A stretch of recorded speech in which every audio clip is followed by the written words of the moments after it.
Kita lanjutkan kajian kita, masih membahas tafsir singkat dari surah Al-Baqarah, dan kita masuk pada ayat ke-17. Allah Subhanahu wa taala berfirman, "Mathaluhum kamathalil ladzi istawqada nara falamma adha'at ma hawlahu dhahaba Allahu binurihim wa tarakahum fi dhulumatin la yubsirun summun bukmun umyun fahum la yarji'un." Permisalan mereka orang-orang munafik seperti permisalan orang yang minta dinyalakan api.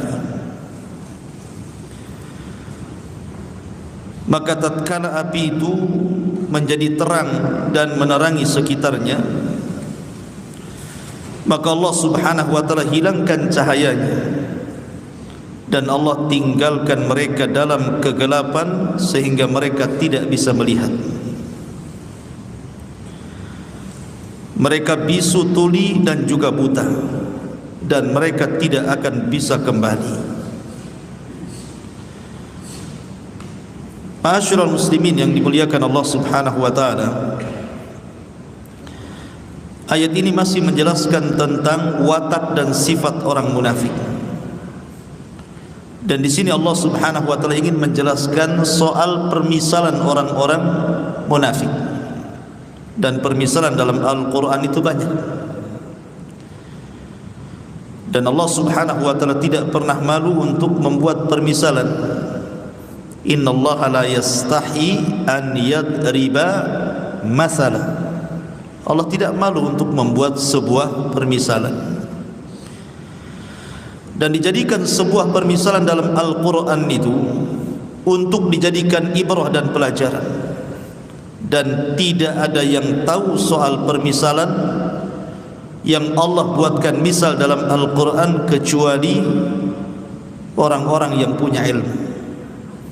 Makanya para ulama kalau membaca Al-Quran kemudian lewat di sebuah permisalan Allah, kalau mereka tidak paham mereka menangis.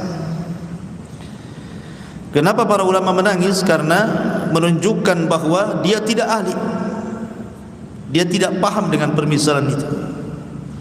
Padahal permisalan dibuat itu untuk dijadikan ibrah dan pelajaran. Lah di sini Allah Subhanahu wa taala membuat permisalan tentang orang-orang munafik. Permisalan dunia dan permisalan akhirat. Dan di sini Allah buat dua permisalan. Pertama permisalan nariyah, permisalan api. Yang kedua permisalan ma'iyah, permisalan air. Jadi Allah membuat permisalan orang munafik dengan api dan dengan air.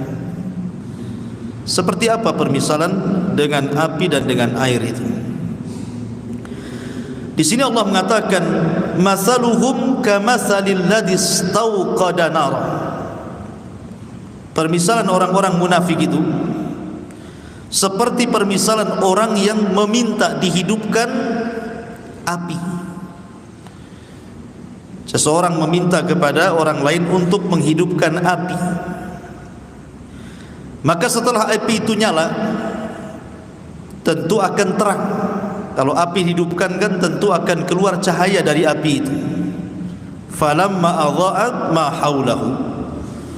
Ketika kemudian api itu sudah terang dan cahayanya kemudian menyinari di sekelilingnya, di sekitarnya, dhahaballahu binurihim. Tiba-tiba Allah hilangkan cahayanya. Apinya tetap tapi cahayanya hilang. Kan aneh gitu ya. Biasanya api itu pasti ada cahaya. Ini enggak, apinya nyala tapi cahayanya enggak ada. Wa tarakahum fi dhulumat. Bukan masalah itu saja. Setelah hilang cahayanya kemudian tinggal apinya saja, maka api itu justru menyakiti mereka. Karena ada api pasti ada asap. sudah gelap, kemudian keluar asap yang kemudian meliputi sekitarnya, kemudian di tengah malam. Makanya Allah mengatakan la yubsirun, menjadikan mereka tidak bisa melihat. Apa maksudnya di sini? Kenapa Allah Subhanahu wa taala mempermisalkan orang-orang munafik seperti orang yang meminta dihidupkan api? Maksud api di sini adalah dinul Islam, agama Islam. Jadi orang-orang munafik meminta bahwa dirinya supaya diakui keislamannya. Jadi orang-orang munafik itu masuk Islam supaya diakui keislamannya oleh manusia, bukan oleh Allah. Sehingga ketika kemudian Islamnya bermanfaat untuk dirinya, Islamnya kan untuk bermanfaat untuk dirinya, karena kalau orang sudah masuk Islam terjaga hartanya, terjaga darahnya, terjaga kehormatannya, terjaga keluarganya. Dia bisa menikahi wanita-wanita muslimah. Dia diperlakukan seperti perlakuan terhadap orang-orang muslim. Artinya orang-orang munafik itu mendapatkan manfaat di dunia. Seperti di sini permisalan api. Ketika kemudian apinya sudah nyala, dia pun sudah masuk Islam, begitu ya. Kemudian dengan api yang menyala itu manfaat di sekelilingnya, artinya dia pun mendapatkan manfaat dari Islam itu. Tetapi ketika dia sudah meninggal dunia, masuk ke alam kubur, kemudian nanti dibangkitkan di padang mahsyar, zahaballahu binurihim, maka di kuburan mereka tidak akan mendapatkan cahaya Islam itu. Mereka gelap, enggak manfaat keislaman di dunia yang sama sekali. Zahaballahu binurihim, maka Allah hilangkan cahaya mereka. Wa tarakahum, dan Allah biarkan mereka dalam kuburan-kuburan mereka atau di padang mahsyar mereka, fi dzulumah, di atas kegelapan-kegelapan, la yubsirun, dan mereka tidak bisa melihat.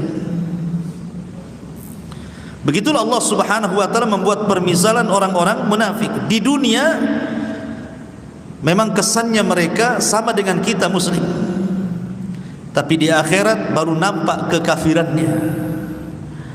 Karena sekali lagi orang munafik itu menampakkan Islam dan menyembunyikan kekafiran. Itu disebut munafik. Makanya Allah Subhanahu wa taala katakan summun, karena orang munafik itu mereka bisu, bukan tidak bicara, tidak bisa bicara, mereka tidak mau bicara dengan kebenaran.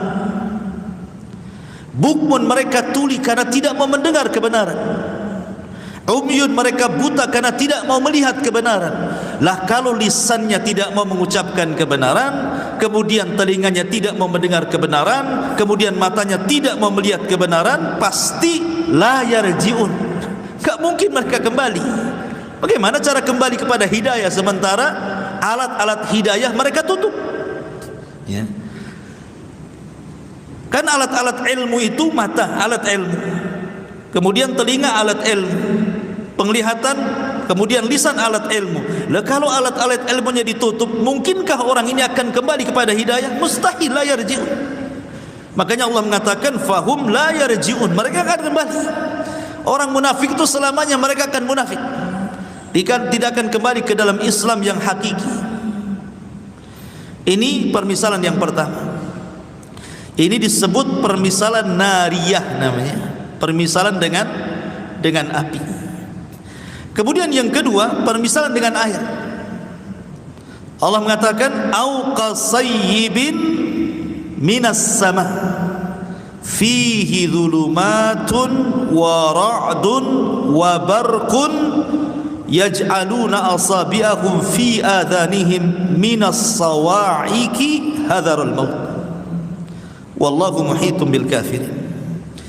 Permisalan yang kedua yang disebut dengan permisalan ma'iyah, permisalan air, atau kasayyibin minas sama. Kondisi orang-orang munafik itu seperti hujan yang turun sangat deras dari langit. Fi dhulumat, maksudnya di tengah-tengah kegelapan malam. Jadi sudah malam gelap gulita, tiba-tiba hujan turun sangat deras-derasnya. Cukup sampai di situ? Tidak.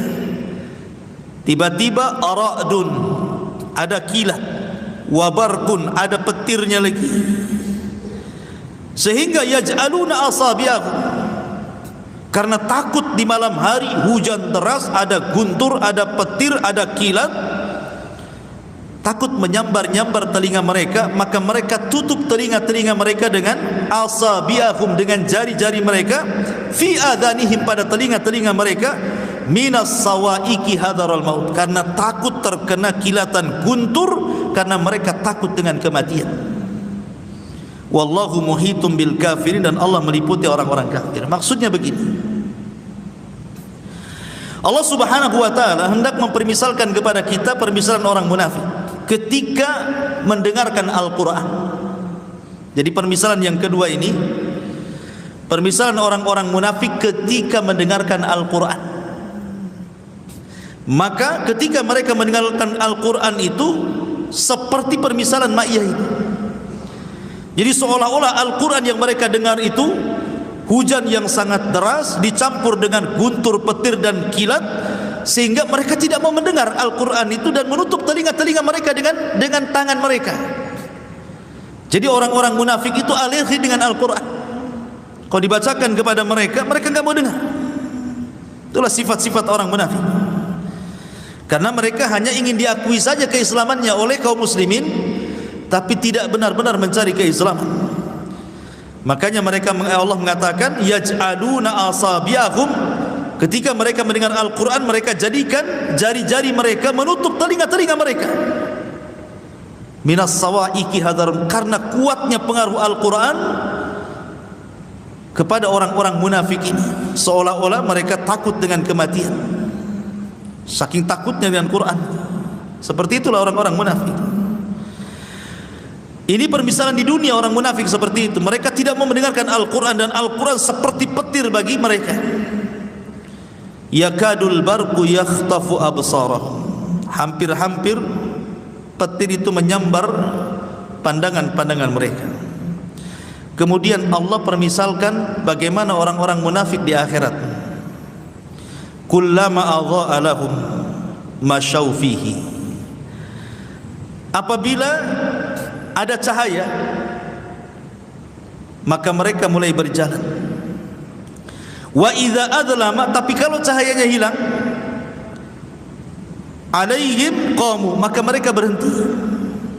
Walau sya'allahu la dhahaba bisam'ihim wa absarihim, kalau Allah mau, Allah akan hilangkan pendengaran dan penglihatan mereka. Innallaha ala kulli syai'in qadir, sesungguhnya Allah atas segala sesuatu maha mampu. Jadi ketika Allah subhanahu wa ta'ala mengumpulkan manusia di padang mahsyar, dan Allah katakan wasiqal ladzina kafaru ila jahannama zumar, orang-orang kafir tidak sempat melewati titian siratal mustaqim, langsung digiring ke jahannam, dimasukkan ke jahannam. Itu orang kafir. Sehingga ketika orang-orang kafir sudah digiring, wasiqal ladzina kafaru ila jahannam zumara, maka yang tersisa hanya dua kelompok, orang-orang yang beriman dan orang-orang munafik. Kenapa mereka tidak seperti orang-orang kafir langsung dimasukkan ke dalam jahannam? Kenapa mereka kemudian dikumpulkan dengan orang-orang yang beriman? Karena zahirnya mereka orang-orang beriman masalahnya. Makanya mereka dikelompokkan di situ, dan mereka diberikan kesempatan untuk menyeberang. Ketika mereka hendak menyeberang, Allah berikan macam-macam orang itu cahaya sesuai dengan amalannya di dunia. Ada cahayanya terang banget dia, ada cahayanya tidak terang, ada cahayanya redup, ada cahayanya kadang terang kadang redup. Dan ketika meniti titian siratal mustaqim, ada yang seperti kilat, tahu-tahu sudah sampai di ujung. Ada yang seperti orang yang memacu kuda balap, tahu-tahu sudah di ujung. Ada orang yang seperti lari kencang, tahu-tahu sudah di ujung. Ada orang yang kemudian berjalan santai, ada orang yang kemudian merangkak, terkadang hampir jatuh tapi kemudian sampai juga. Tapi ada juga yang Allah takdirkan harus terjun ke jahannam. Lah orang-orang munafik ini Allah subhanahu wa ta'ala berikan cahaya kecil. Terkadang cahaya itu menyala, terkadang cahaya itu padam. Ketika cahaya itu menyala, kullama adha'a lahum masyaufi. Jadi ketika mereka naik di titian Siratal Mustaqim itu, kalau cahayanya muncul, mulai mereka berjalan. Tetapi wa idza adlama alaihim qam, ketika cahaya hilang berhenti dia. Kata para ulama tafsir, seandainya orang-orang munafik itu mampu melewati sepertiga saja, jangan 2/3, sepertiga titian Siratal Mustaqim, tentu dia akan diseberangkan ke surga. Artinya bahwa berdirinya orang munafik di titian dengan berjalannya itu lebih banyak berdirinya, lebih banyak berhentinya dibandingkan jalannya gitu. Anda bisa bayangkan ya. Sebab kalau seandainya sepertiga saja titian dia bisa melewati, tentu diseberangkan ke surga. Tetapi ketika dia banyak berhenti dibandingkan jalan, maka mereka akan sampai ke neraka, bukan ke surga. Sehingga orang-orang munafik itu kan kebiasaan di dunia suka menipu. Orang-orang munafik itu kan ciri-ciri yang paling nampak adalah idza haddatsa kadzab, apabila bicara dusta. Dia suka menipu orang. Idza laqul ladzina amanu qalu amanna wa idza khalau ila syayatinin qalu inna ma'akum inna nahnu mustahzi'un. Kalau berjumpa dengan orang yang beriman, aku ni kawan kalian. Tapi kalau berjumpa dengan orang kafir, saya juga kawan kalian. Jadi orang munafik itu sama orang yang beriman berdusta, sama orang kafir pun berdusta. Dia tengah-tengah dia. Makanya orang munafik itu terkenal orangnya orator, alimul lisan, pandai diplomasi. Makanya Rasul mengatakan, innama akhwafa ma akhafu alaikum munafikun alimul lisan. Yang paling aku takutkan terjangkit penyakit kepada umat ini, munculnya para diplomasi dari kalangan munafikin, yang orang yang pandai bicara, melobi sana sini maksudnya. Makanya Allah mengatakan tu'jibuhum qauluhum, tu'jibuka qauluhum bi afwahihim. Jadi kalau mereka ngomong itu memang luar biasa orang munafik. Karena Abdullah ibn Ubay bin Salul, tokoh munafik itu luar biasa kalau ngomong itu. Itulah cirinya orang munafik. Lah ketika di dunia dia bisa mengelabui orang yang beriman, rupanya ketika menyeberang titian Siratal Mustaqim, dia pun mau berusaha mengelabui orang-orang yang beriman. Allah sebutkan dalam surah Nur, ketika orang-orang yang beriman lewat dan tentu membawa cahaya, apa kata orang munafik? Naktabis min nurikum, katanya. Tunggu dulu, aku ingin berjalan bersama kamu dan mengikuti cahayamu. Ya, di dunia dia bisa mengelabui orang yang beriman, di akhirat mana bisa ya. Maka orang-orang yang beriman yang ketika berjalan di titian Siratal Mustaqim, kemudian orang munafik mengatakan naktabis min nurikum, tolonglah berhenti dulu, saya ingin ikut cahayamu. Maka orang mukmin mengatakan tidak, faltamis mi waraikum, cari di belakang kalian, katanya. Akhirnya orang munafik kembali, rupanya ada semacam jidar, semacam tembok yang zahirnya itu rahmat, tapi belakangnya adalah azab. Ya, zahiruhu rahmah. Jadi zahirnya rahmat, tetapi belakangnya adalah min kibalihi azab. Akhirnya ketika masuk ke tembok itu disangkanya dia akan selamat, malah masuk ke dalam jahanam gitu ya. Naudzubillah. Ya, orang munafik di dunia bisa melabui, tapi di akhirat siapa yang bisa dikelabui dia? Ini permisalan orang-orang munafik yang disebut dengan permisalan ma'iyah, permisalan api. Kemudian setelah Allah Subhanahu wa taala menyebutkan sifat-sifat orang yang beriman, kemudian menyebutkan sifat-sifat orang kafir, kemudian menyebutkan sifat-sifat orang munafik, maka Allah tutup ayatnya, ya ayyuhan nas u'budu rabbakumul ladzi khalaqakum walladzina min qablikum la'allakum tattaqun alladzi ja'ala lakumul arda firashan was samaa'a binaan wa anzala minas samaa'i ma'an fa akhraja bihi minas thamarati rizqan lakum fala taj'alu lillahi andadan wa antum ta'lamun. Wahai manusia, manusia ini mencakup mukmin, kafir, munafik. Wahai manusia, seolah-olah ingin mengatakan, hei orang yang beriman, hei orang kafir, hei orang munafik, begitu. U'budu rabbakum, sembah Rabb kalian, tauhidkan Rabb kalian. Alladzi khalaqakum, yang telah menciptakan kalian, walladzina min qablikum, dan menciptakan orang sebelum kalian, la'allakum tattaqun, agar kalian bertakwa. Kenapa kita harus menyembah Allah Subhanahu wa taala? Karena alladzi ja'ala lakumul arda firasya, karena Allah yang telah menjadikan bumi ini terhampar untuk kalian. Was samaa binaa, dan menjadikan langit itu bangunan sebagai atap kalian. Wa anzala minas samaa'i ma'an, dan Allah turunkan dari langit itu air. Fa akhraja bihi minats tsamarat, maka Allah keluarkan dengan air itu berbagai macam tsamarat, buah-buahan. Rizqan lakum, sebagai rizki bagi kalian. Fala taj'alu lillahi andadan wa antum ta'lamun, maka janganlah kalian menjadikan bagi Allah tandingan-tandingan jikalau kalian mengetahuinya. Ada sebuah kaidah yang harus diketahui seorang mukmin tentang nikmat Allah, kenapa kita harus menyembah Allah Subhanahu wa taala. Pertama, al-ijad. Kemudian yang kedua al-i'dad. Kemudian yang ketiga al-imdad. Kemudian yang keempat al-irsyad. Kemudian yang kelima al-is'ad. Ini kaidah kehidupan namanya. Ijad, i'dad, imdad, irsyad, is'ad. Antum yang belajar bahasa Arab paham artinya. Yang enggak bisa bahasa Arab ya sudah dengerin aja. Yang pertama ijad.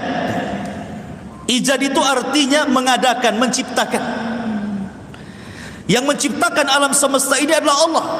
Allah yang menjadikan ada langit, ada bumi, dan ada apa yang ada di permukaan bumi, dari lautnya, dari gunungnya, dari macam-macamnya. Ini disebut ijad. Allah menciptakan segala sesuatunya. Untuk siapa? Untuk kita. Ya, kenapa Allah ciptakan laut berbagai macam ikannya? Kenapa Allah menciptakan hutan berbagai macam buah-buahannya dan binatang-binatangnya? Kenapa Allah menciptakan sawah berbagai macam biji-bijiannya? Itu untuk siapa? Untuk kita, manusia. Allah ciptakan itu semua, itu yang disebut dengan ijad. Ini satu.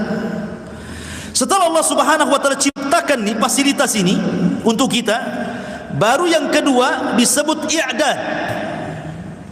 Allah persiapkan semuanya. Jadi setelah Allah menciptakan langit dan bumi, Allah persiapkan semuanya itu. Ini lautan sebelah sini, ini sungai sebelah sini, ini hutan sebelah sini, ini daratan sebelah sini, ini yang lautan sebelah sini. Allah persiapkan semuanya.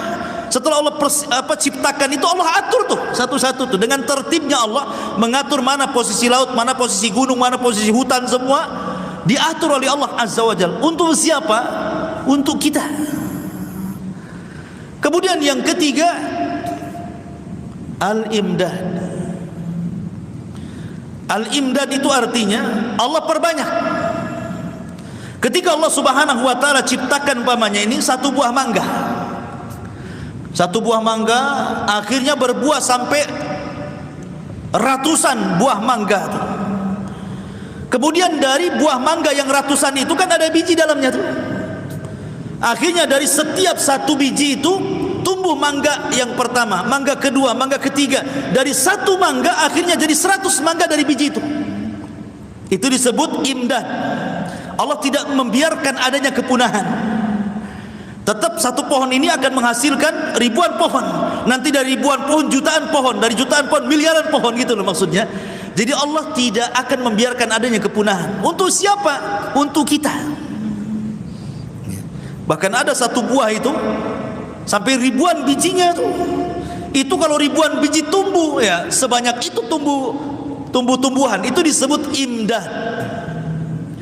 Kemudian setelah imdad, yang keempat irsyad. Allah ilhamkan kepada kita. Allah ilhamkan kepada manusia mana yang boleh dimakan, mana yang tidak boleh dimakan. Mana ikan yang beracun, mana yang tidak. Mana buah-buahan yang enak, mana yang tidak. Mana yang boleh dimakan, mana yang tidak.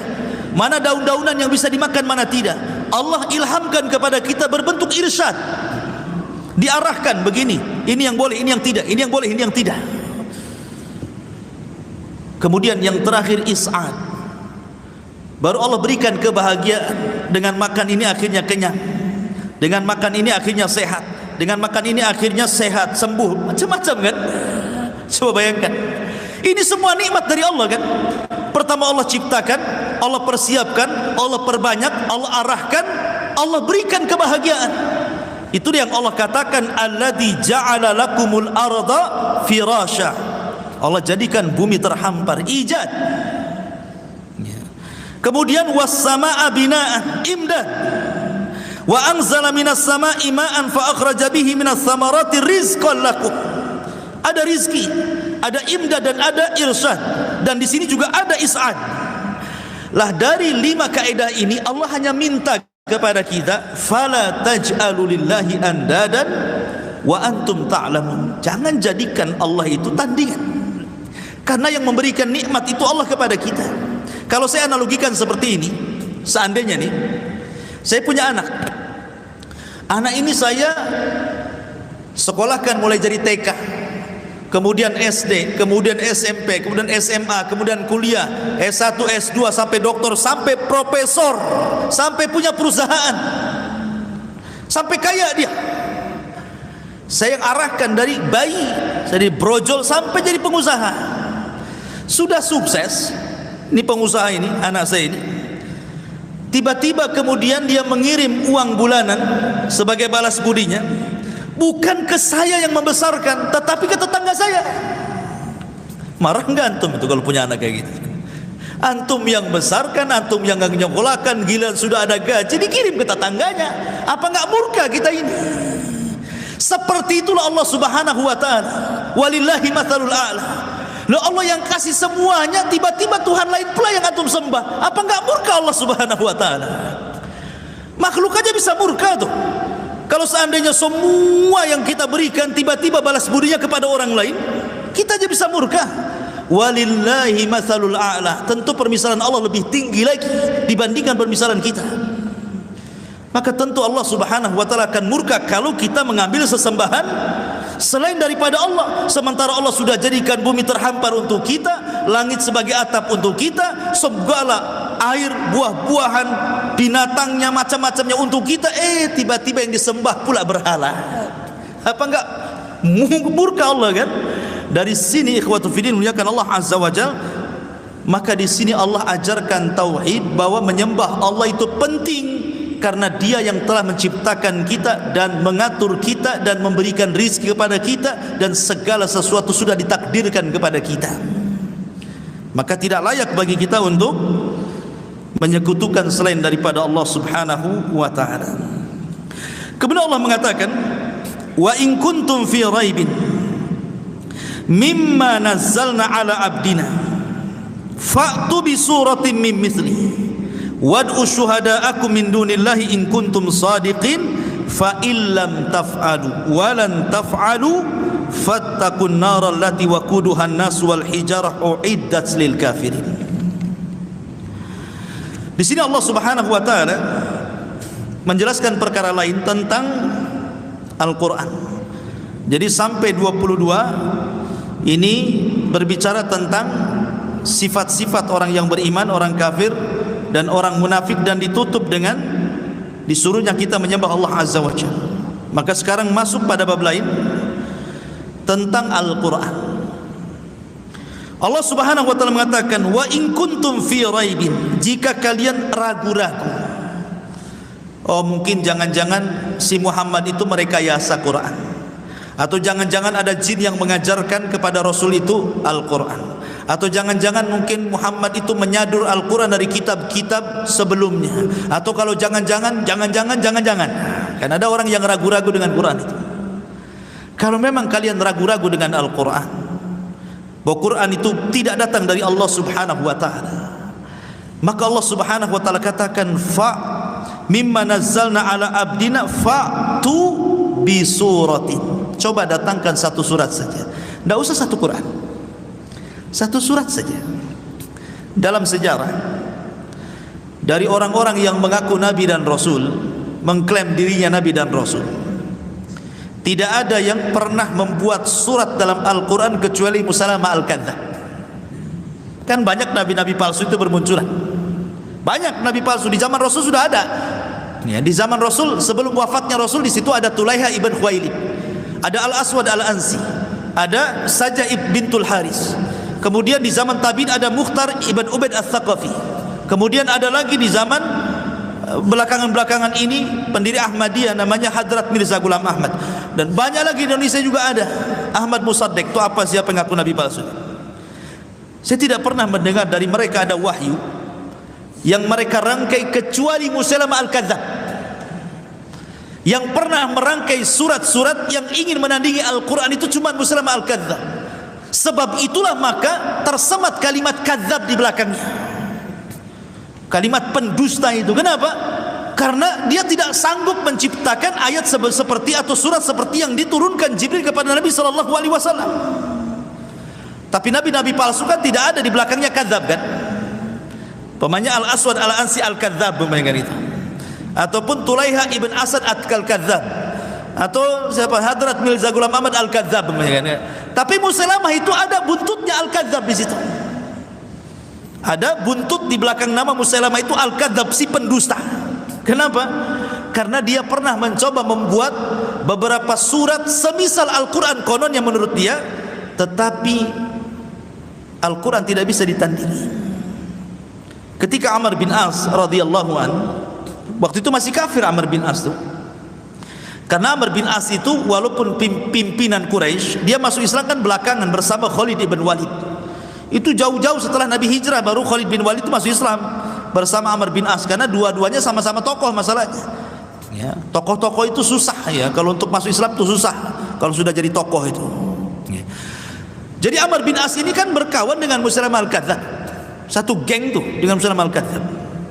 Jadi Amr bin As ini suatu ketika bertandang ke Bani Hanifah, ke kabilahnya Musailamah al-Kadzdzab di Yamamah sana. Berjumpalah Amr bin As ke rumah Musailamah al-Kadzdzab, kemudian berbincang-bincang. Jadi Musailamah al-Kadzdzab ngomong sama Amr bin As itu, "Ya Amr, kau kan tetangganya si Muhammad. Kira-kira surat yang terakhir turun kepada dia itu surat apa coba?" Karena orang Arab biasa menghafal syair, apalagi surat-surat pendek. Banyak orang-orang kafir yang hafal surat-surat pendek. Banyak orang Islam tak hafal pula surat-surat pendek. Ini orang-orang kafir nih banyak hafal surat-surat pendek karena terbiasa menghafal syair masalahnya, karena Quran itu disangka syair sama orang-orang itu. Kata Amr bin As, "Ya, aku mendengar yang terakhir, maksudnya yang paling akhir yang kudengar dari lisan si Muhammad itu," kata Amr bin As, "adalah suratul Fil." Kemudian dibacakannya, "Alam tara kaifa fa'ala rabbuka bi ashabil fil alam yaj'al kaidahum fi tadlil wa arsala alaihim tayran ababil tarmihim bi hijaratin min sijil faja'alahum ka'asfin ma'kul." Kata, ini yang terakhir aku dengar, kata Amr bin As. Kata Musailamah al-Kadzdzab, "Oh, aku pun diturunkan kepadaku suratul Fil, surah yang sama, namanya suratul Fil juga." Kata Amr bin As, "Coba perdengarkan suratul Fil." Dia mengatakan, "Al-filu wa ma adraka mal filu lahu khurtumun tawilun wa adhanun dhailun ila akhir ayat." Ngaco lah itu. Gajah, tahukah kamu gajah? Gajah itu punya belalai panjang dan kuping yang besar. Ya memang benar, emang gimana kok mensifati gajah? Coba. Apa maknanya? Memang gajah seperti itu. Al-filu wa ma adraka mal fil gitu. Gajah, tahukah kamu gajah? Lahu khurtumun tawil, punya belalai panjang. Ya memang punya belalai panjang kan? Wa adhanun dhail, dan telinga yang besar melambai. Aku disebutkan dalam riwayat, dia mengatakan kalau si Muhammad itu turun padanya suratul Fil, maka turun semalam Jibril kepadaku suratul Difda, katanya. Ini aneh lagi, suratul Difda. Ya Difda binta Difda aini niki mata niki fa inna a'laki fa inna a'laki fit tini wa asfaluki fil ma'i. Ya Difda binta Difda aini, wahai kodok, putra dari ibu bapak kodok, katanya. Niki mata niki, silahkan mengodok, karena paling tinggi hidupmu di tanah dan paling rendah hidupmu di air. Ini Amr bin As ini kan masih kafir ya, masih kafir dia. Tetapi orang Arab itu menganggap dusta itu aib masalahnya. Ingat, orang jahiliyah itu, sejahil-jahiliyahnya orang jahil, tapi orang yang berdusta itu aib. Bagi mereka aib. Makanya orang Arab itu jarang berdusta walaupun jahiliyah. Bedanya kalau kita ini suka dusta padahal muslim ya kan. Orang jahiliyah itu menganggap aib. Makanya Amr bin As langsung mengatakan, "Wallahi ya Musailamah fa inni ra'aituka kadziban." demi Allah wahai Musailamah, aku tidak melihat engkau ini kecuali seorang pendusta, katanya. Padahal sama-sama kawan itu, sama-sama musyrik. Tapi Amr bin As mengatakan, wallahi inni ra'aituka lakadziba, engkau ini pendusta, aku benar ini enggak, itu karya-karya kamu aja itu, katanya, kau yang rangkai-rangkai, katanya. Itu Amr bin As mengatakan seperti itu. Artinya dari sini bahwa sekelas Musailamah al-Kadzdzab, seorang ahli syair saja tidak bisa merangkai Al-Quran, apalagi orang yang tidak pandai merangkai syair, apalagi orang yang tidak tahu bahasa. Makanya sering saya katakan di permulaan ketika kita membahas surah Al-Baqarah, kenapa Allah Subhanahu wa taala memulakan surah Al-Baqarah itu dengan alif lam mim? Kenapa? Kenapa surah Al-Baqarah dimulai dengan kalimat alif lam mim? Seolah-olah Allah ingin mengatakan Quran ini terangkai dari alif, ba, ta, sa, jim, lam, kha, ha sampai ya, gitu. Sebagaimana Quran terangkai dari huruf lam, alif, mim dan begitu seterusnya dari huruf hijaiyah, kau rangkai juga Al-Quran dari huruf-huruf itu kalau kau sanggup. Ini huruf-hurufnya sudah ada, huruf hijaiyah itu alif sampai ya. Sekarang kau rangkailah Quran itu dari huruf-huruf ini kalau kalian sanggup. Makanya Allah mengatakan di sini fa'tu bi suratum min mithli. Datangkan semisal Quran. Satu surat saja. Cukup sampai di sini. Wad'u syuhada'akum. Kalau perlu, undang syuhada'akum, penolong-penolongmu. Kumpulkan, mau malaikat, mau jinnya, mau manusianya, mau profesornya, mau orang jahilnya, kumpulkan semuanya satu alam sama saya ini kalau kalian sanggup. Bayangkan, kumpulkan malaikatnya sekali, kumpulkan jinnya sekali, kumpulkannya manusia sekali, kumpulkan orang cerdas sekali. Fa'tu bi suratim min mithli. Datangkan semisal Al-Quran.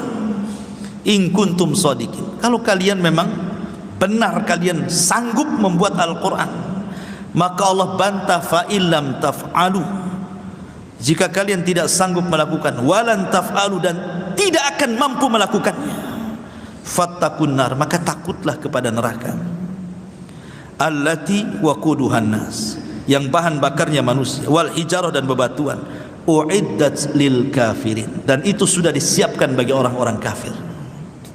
Dari sini menunjukkan bahwa Al-Quran adalah mukjizat yang datang dari Allah Subhanahu wa ta'ala. Tidak ada yang sanggup merangkai seperti Al-Quran. Kemudian Allah Subhanahu wa ta'ala berfirman, wa basyiril ladzina amanu wa amilus salihati anna lahum jannatin tajri min tahtihal anhar kullama ruziku minha min thamaratir rizqan qalu hadzal ladzi ruziqna min qablu wa utubihi mutasyabiha wa lahum fiha azwajun mutahharatun wa hum fiha khalidun. Dan berilah kabar gembira kepada orang-orang yang beriman dan beramal saleh bahwa bagi mereka sorga-sorga. Sorga itu bukan satu, karena Allah menggunakan jamak di sini, sorga. Sorga, ya, karena sorga itu memiliki tingkatan-tingkatan. Syekhul Islam Ibnu Taimiyah rahimahullahu taala ketika memberikan catatan kepada hadis Nabi sallallahu alaihi wasallam bahwa para penghafal Quran, orang-orang yang punya perhatian Al-Quran di dunia, maka akan dipanggil di sorga di hadapan Allah Azza wa Jalla. Kemudian Allah Subhanahu wa taala akan berfirman kepada orang yang mencintai Quran ini, Iqra wartaq warattil kama kunta turattil fid dunya fa inna manzilataka inda akhiri ayatin taqra'uha. Baca, naiklah, karena di sorga itu nanti manusia diberikan raf-raf. Raf-raf itu sayap di belakang sini sehingga bisa terbang, ya.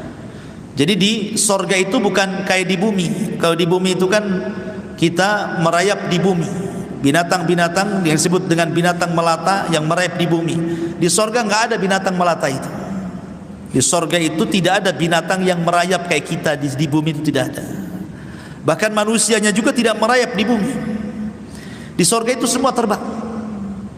Dan itu digambarkan dalam Al-Quran ketika Allah Subhanahu wa ta'ala menceritakan tentang makanan ahlu sorga. Allah mengatakan tayran mimma yashtahun, tayran mimma yashtahun. Jadi makanan di sorga itu, binatang di sorga itu diistilahkan tayr. Tayr itu artinya burung, terbang. Tayr itu artinya terbang. Burung kan terbang, maka disebut toir. Kalau pesawat disebut toiroh namanya.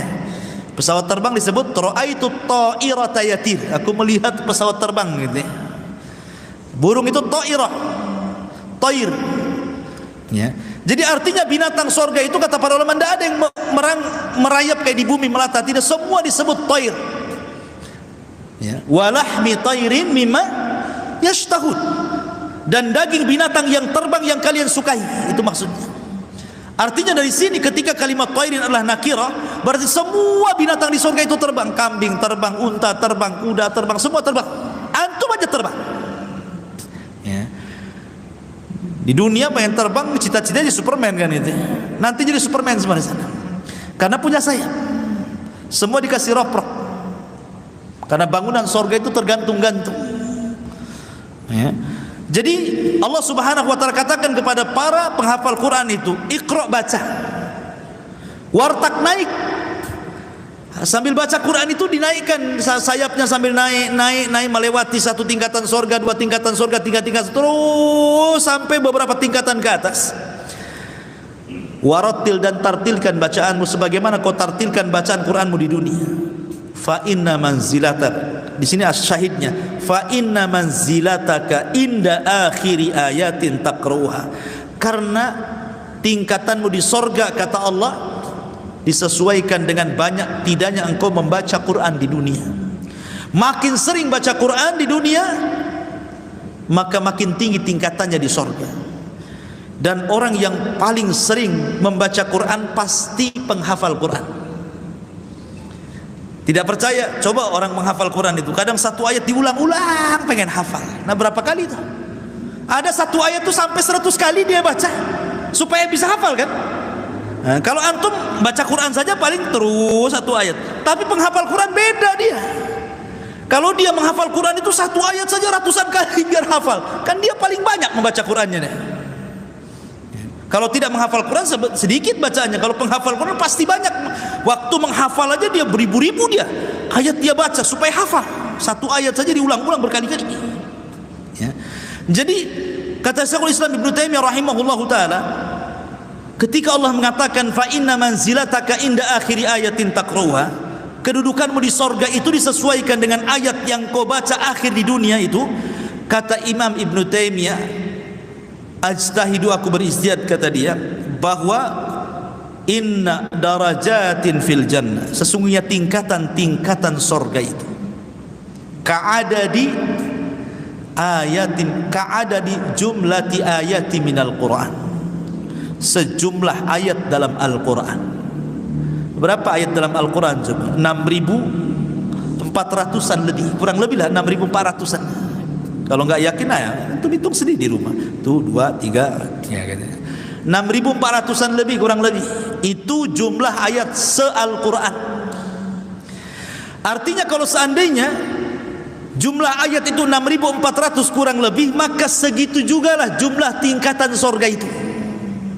Dan satu tingkatan sorga ke tingkatan sorga kedua itu jaraknya seperti langit dan bumi.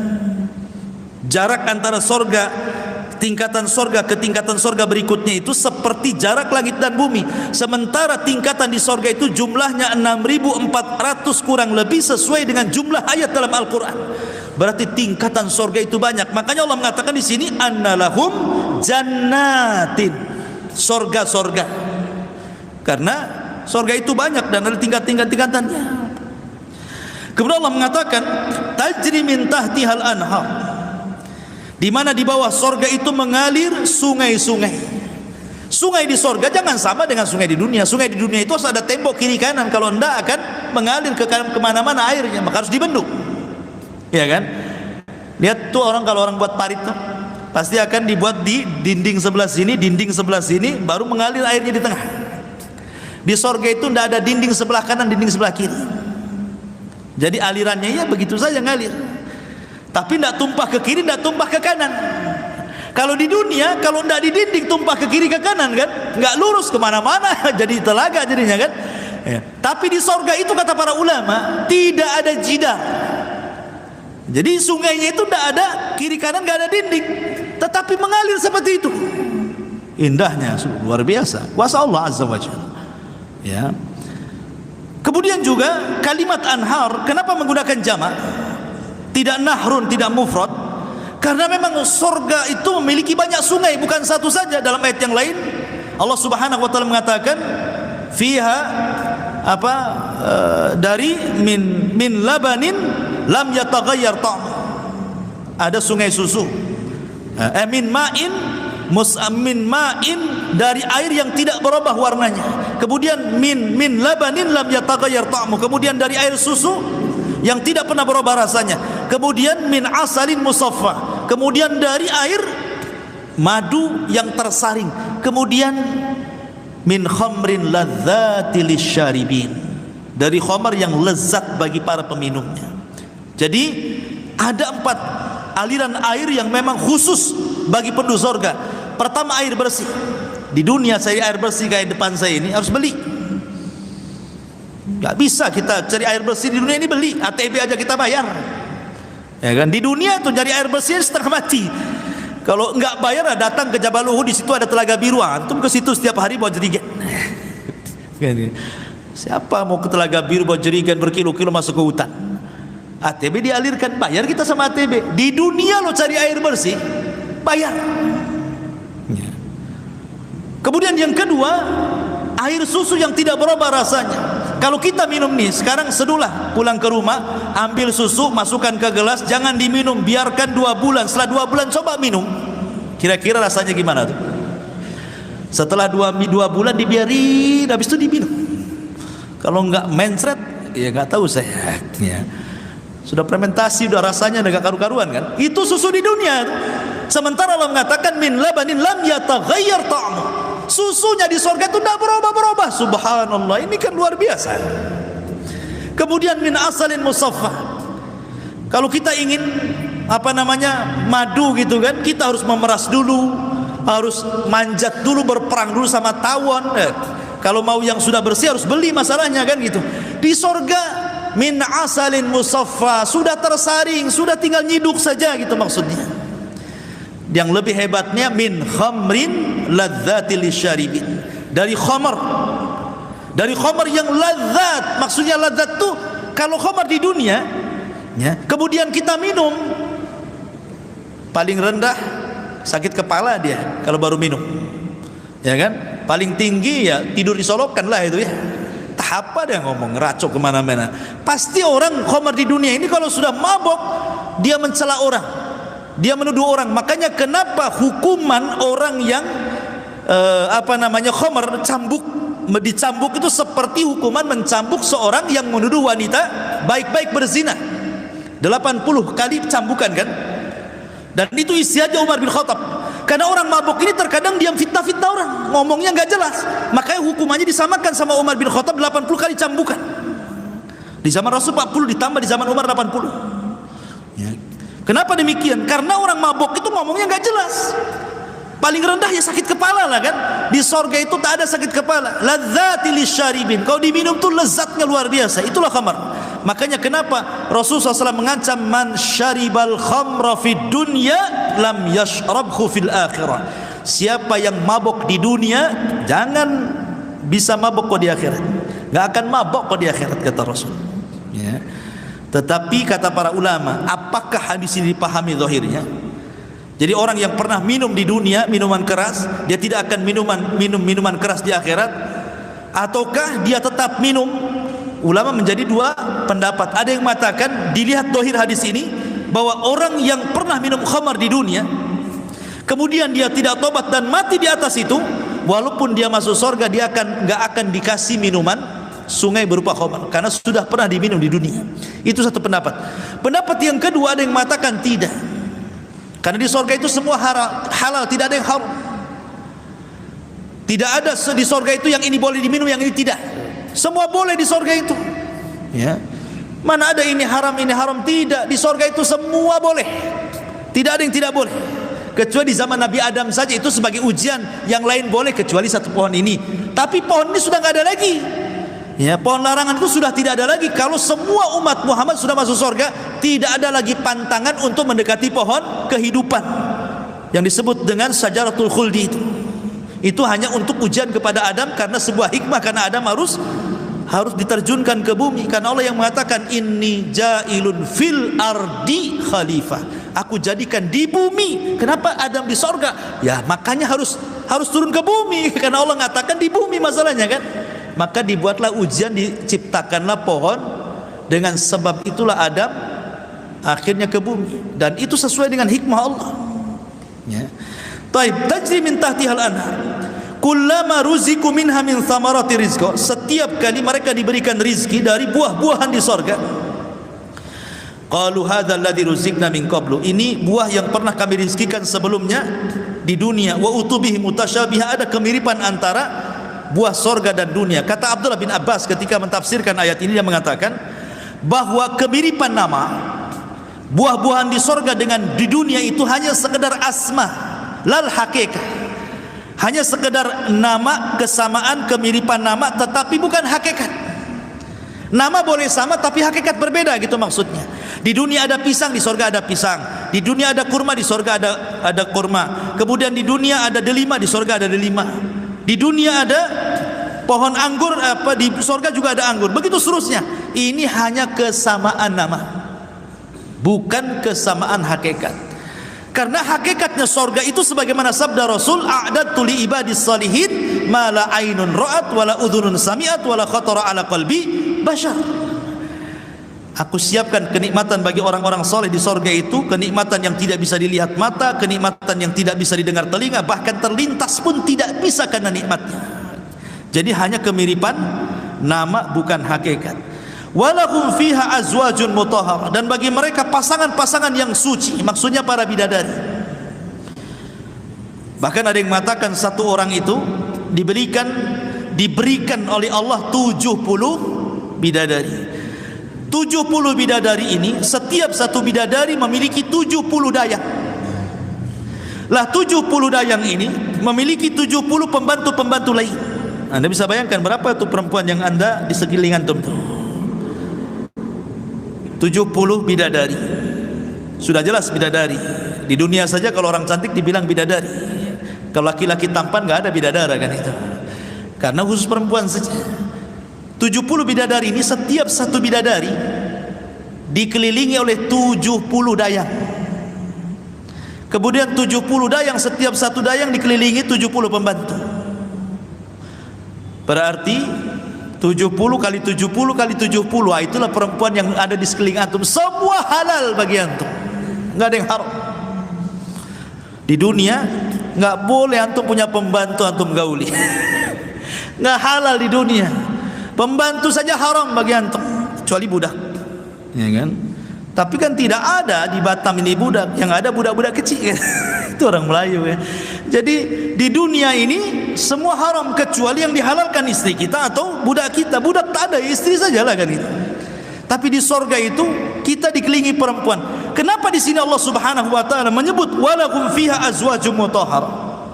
Dan bagi mereka para laki-laki itu di sorga itu diberikan pasangan-pasangan yang suci.